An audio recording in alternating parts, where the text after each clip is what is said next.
વાત કરીશું અમરેલીથી। અમરેલી જિલ્લામાં કમોસમી વરસાદથી મગફળી, કપાસ અને સોયાબીન સહિતના પાકોને વ્યાપક નુકસાન થયું છે। મુખ્યમંત્રી ભૂપેન્દ્રભાઈ પટેલના આદેશ પર રાજ્ય સરકારના માર્ગદર્શન હેઠળ જિલ્લામાં 86 ટીમો દ્વારા 626 અસરગ્રસ્ત ગામોમાં તાત્કાલિક સર્વે અને રોજકામની કામગીરી પૂર્ણ કરી દેવામાં આવી છે। ખેડૂતોની જાણ મુજબ હવે વહેલી તકે યોગ્ય સહાય મળી જશે। નાના બંડાળિયાના ખેડૂત અશોકભાઈ દેવણી અને સ્થાનિક સરપંચોએ રાજ્ય સરકારના ક્રમશ કાર્યને મદદ માટે આભાર વ્યક્ત કર્યો હતો। અમારા ગામમાં સતત વરસાદને કારણે ખેતીમાં જેવા કે સિંગ, કપાસ, સોયાબીન બધા પાકોમાં ખૂબ જ નુકસાન થયું છે।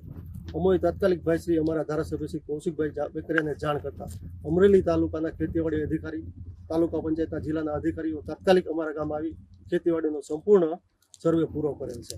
મહત્તમ પાકને અસરગ્રસ્ત તેમજ નુકસાનગ્રસ્ત થયેલ હોય તેનું વ્યાપક પ્રમાણમાં જોવા મળેલ છે, જેના અહેવાલો પણ અત્રેને મળેલ છે।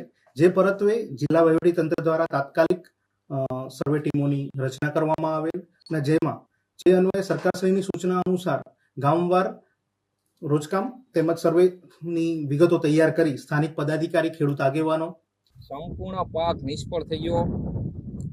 મગફળી બધી ઉગી ગઈ છે, કપાસ ઉગી ગયો, સોયાબીન ઉગી ગયા। અમારે કોઈ અત્યારે આ ઢગલા જે પડ્યા એ ખાતર કરીને સાઈડમાં નાખી દેવાના છે। તેને સરકારે ધ્યાનમાં લઈ અને તાત્કાલિક ધોરણે જે આ સર્વે કરાવ્યું તે બદલ સરકારશ્રીનો ખૂબ ખૂબ આભાર। ખેડૂતોની વારે વહેલી સરકાર આવીને ખેડૂતોને પગ પર કરીને ઉપડે